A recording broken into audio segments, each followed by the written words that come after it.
Welcome back to TalkNorth.com. Thank you for listening. If you can, please download before you listen. It helps our business. I'd also like to thank our producer, Brandon Morton, and let you know if you'd like to sponsor this program or any of the programs on the network, you can reach me at jsouhan47@gmail.com.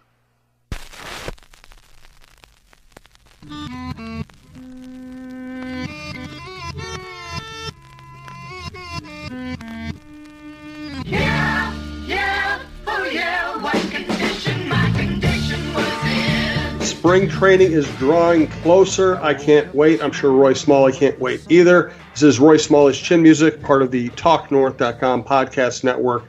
Thanks to our producer, Brandon Morton. Please download before you listen. Follow us at Talk North Pod on Twitter. And if you'd like to advertise with us, this network or this show, you can reach us at talknorthpodcast@gmail.com. Thanks to our sponsors, Barry Coffee and Tony Hoaglund, your State Farm agent in Champlin. Roy, later in the show, I'm going to ask you, in honor of National Girls and Women in Sports Day, which was highlighted to me by one of our sponsors on the Shell Reeve Show, Shelley Boylan-Breen, who writes the Shelley being the Sports Queen sports books. She asked me to ask some of my co-hosts, like, what woman in your life influenced your life or your career the most? I know I've met your mother. I'm guessing I know what the answer might be, but I'll ask you later on just to kind of elaborate on that. As we sit here today, we're recording this on Friday, February 1st. Manny Machado and Bryce Harper are still not signed. Craig Kimbrel is still not signed. Roy and I have made the case for the Twins signing Craig Kimbrel and why it would be such a good idea, especially now that it looks like you can get him at a fairly reasonable deal since he hasn't signed yet. What I really do find interesting, Roy, is that Machado and Harper are unsigned, and now the Padres are getting in the mix. The Padres and the White Sox are teams that have expressed an interest in Harper and maybe in Machado as well. And I think that might change the conversation a little bit, even for those of us who don't think that the Twins should necessarily spend $200 million a year. If a kind of a lower revenues team signed someone like Harper or Machado, would you think that the Twins would or should second guess themselves for not having gotten into it?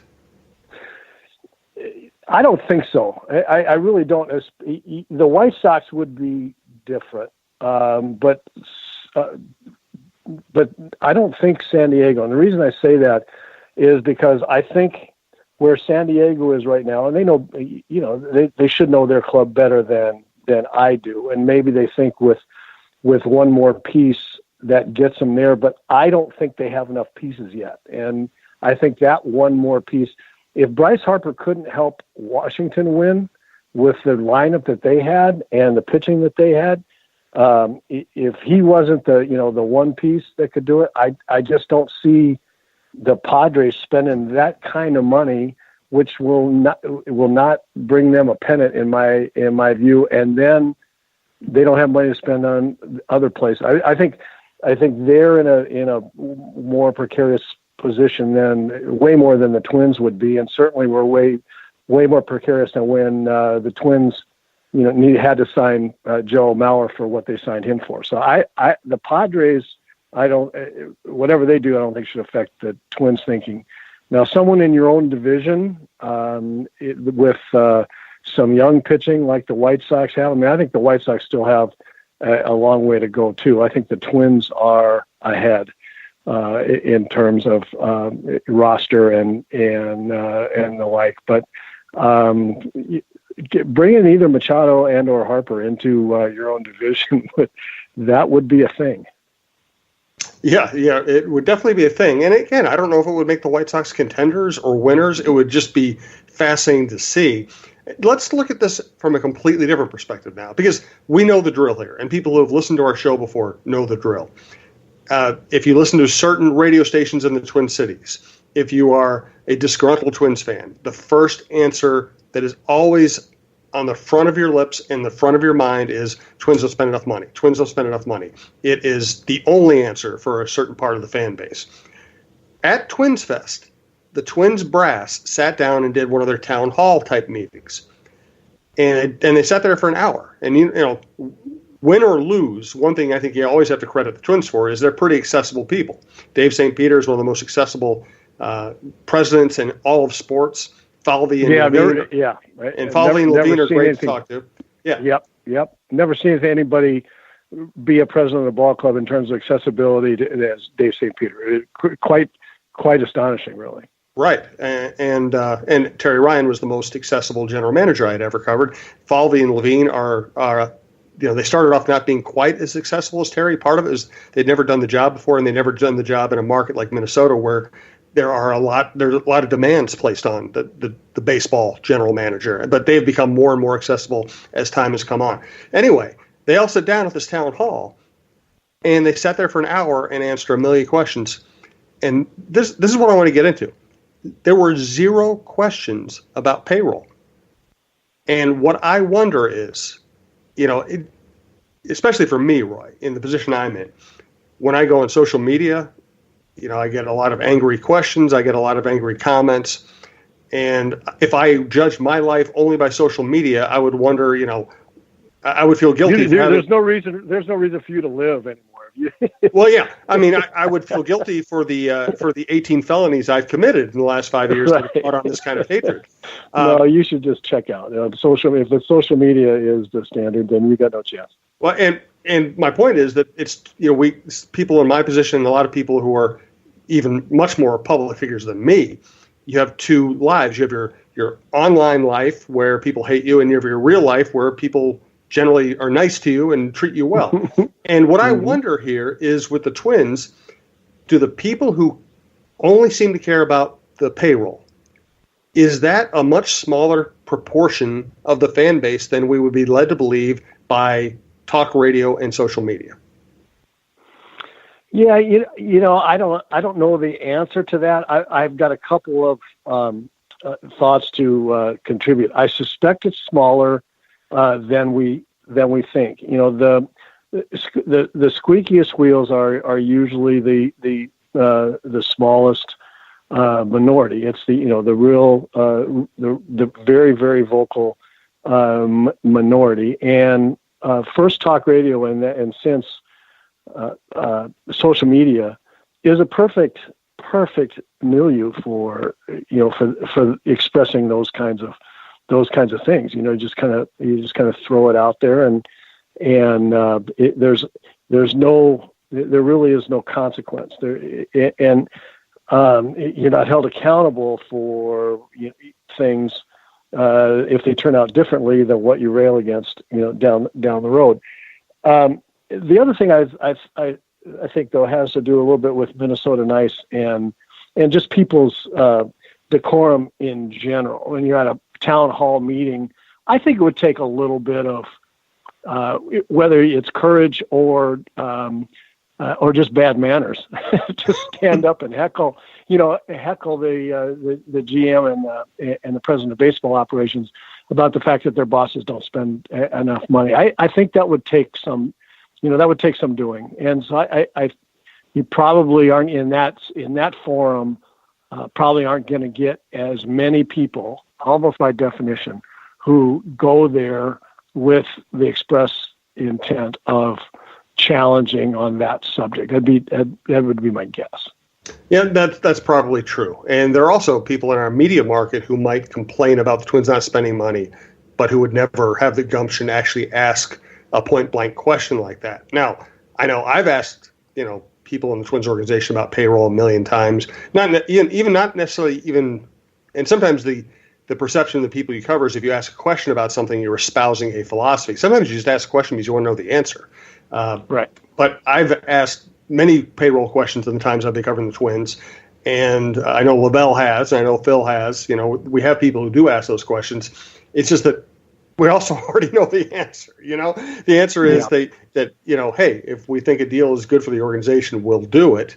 But of course, what's good for the organization is not necessarily what's going to please the fan base that just wants to see a $200 million payroll.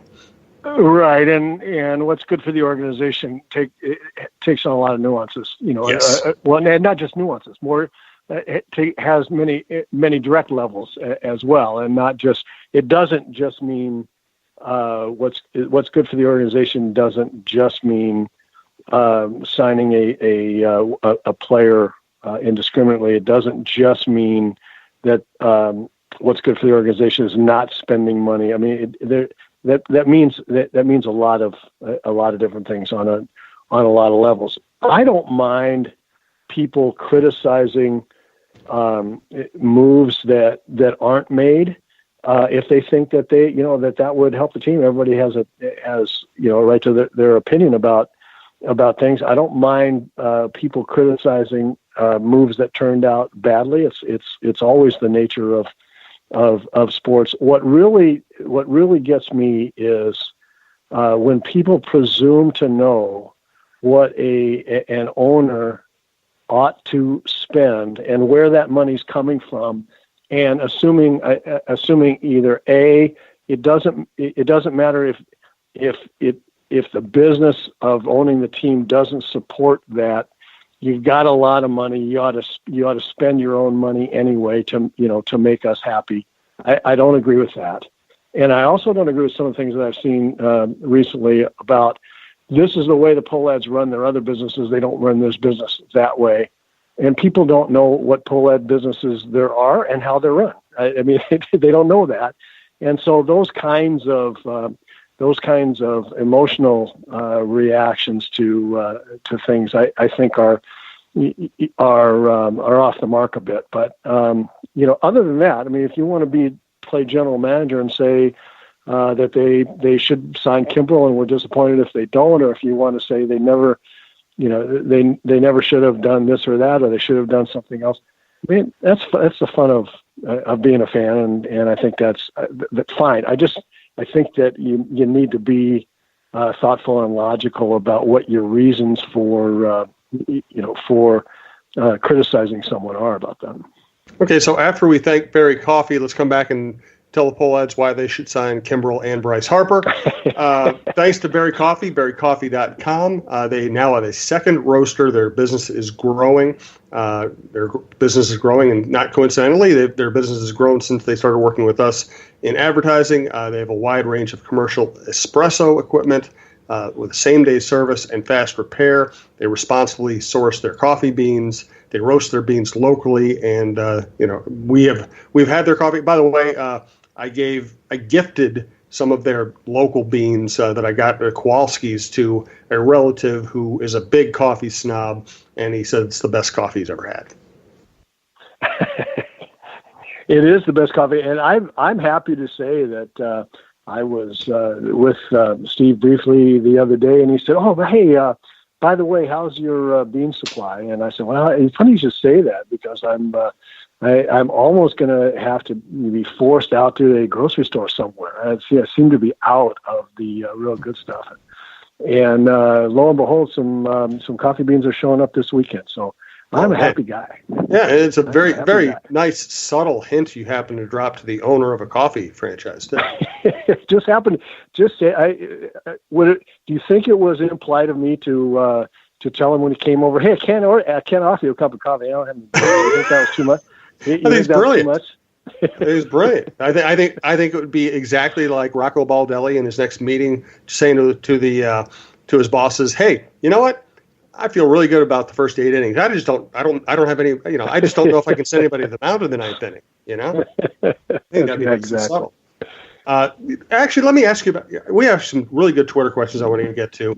Let me ask you about the National Girls and Women in Sports Day. Was your mother the most influential woman in your athletic or just your career and your lifelong career in general?